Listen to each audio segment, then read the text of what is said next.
Good morning all of you. आज मैं आपके सामने बिहार बोर्ड में पूछे जाने वाले बहुत ही आवश्यक इंपॉर्टेंट क्वेश्चन को लेकर आया हूं, जिसमें से ऑब्जेक्टिव क्वेश्चन पूछे जाते हैं, जिसका नाम है संधि।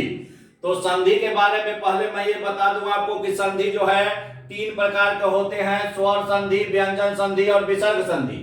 अब इसको पहचानने का तरीका तो जान लीजिए। स्वर संधि किसे कहते हैं? देखिए, स्वर संधि तो दो स्वर यदि आपस में मिले, यदि आपस में दो स्वरों का मेल हो तो उसे हम स्वर संधि कहते हैं। जैसे यहां पर हमने दिखाया है आपको, महा जोड़ इंद्र, तो महा में आ आया और इंद्र में ई आया। आ और ई दोनों स्वर वर्ण है, तो आ और ई का यहां मेल हुआ, यानी महा जोड़ इंद्र क्या है? स्वर संधि होता है, क्योंकि इसमें दो स्वर वर्णों का मेल हुआ। फिर दूसरा देखते हैं, देखिए, ज्ञान जोड़ उपदेश, तो ज्ञान में ज्ञान नौ में अ की मात्रा आया और उपदेश में उ, तो अ भी स्वर है और उ भी स्वर है, यानी दो स्वर का मिलाप हो रहा है, यानी यह हो गया ज्ञान जोड़ उपदेश। क्या हो गया? ज्ञानोपदेश हो गया, और यह स्वर संधि कहलाएगा। तो अब चलिए व्यंजन संधि।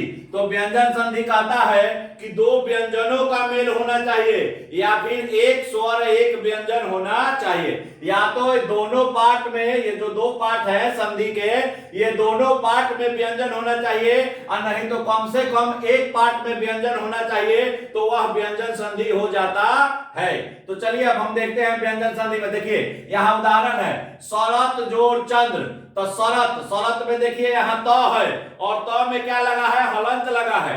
तो त में हलंत, किसी भी क ख ग घ के अक्षर में हलंत लगने का मतलब है कि उसमें अ ई स्वर वर्ण की मात्रा नहीं है। तो यहां देखिए, यहां स्वर वर्ण की मात्रा नहीं है शरत में, तो ये हो गया त, और ये एक व्यंजन हो गया, और ये च, ये भी व्यंजन है।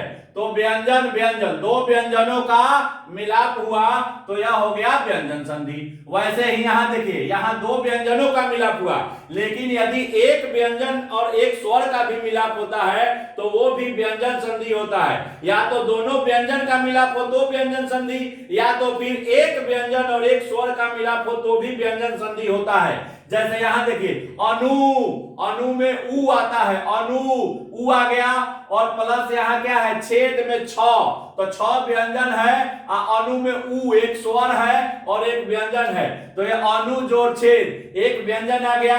या तो दोनों व्यंजन आए या एक व्यंजन आए, तो वह व्यंजन संधि ही होता है। तो ये व्यंजन संधि हो गया, ठीक है। और विसर्ग संधि को पहचानने का सबसे आसान तरीका, यदि संधि के पाठ में विसर्ग आए तो यह विसर्ग संधि, आंख मूंद के आप ऑप्शन मार सकते हैं कि वह विसर्ग संधि है। क्या आना चाहिए? विसर्ग आना चाहिए। विसर्ग संधि में विसर्ग एकदम आवश्यक है। यदि विसर्ग आया तो आंख मूंद के समझिए कि यह विसर्ग संधि है। समझ गए? बिल्कुल ही क्लियर हो गया।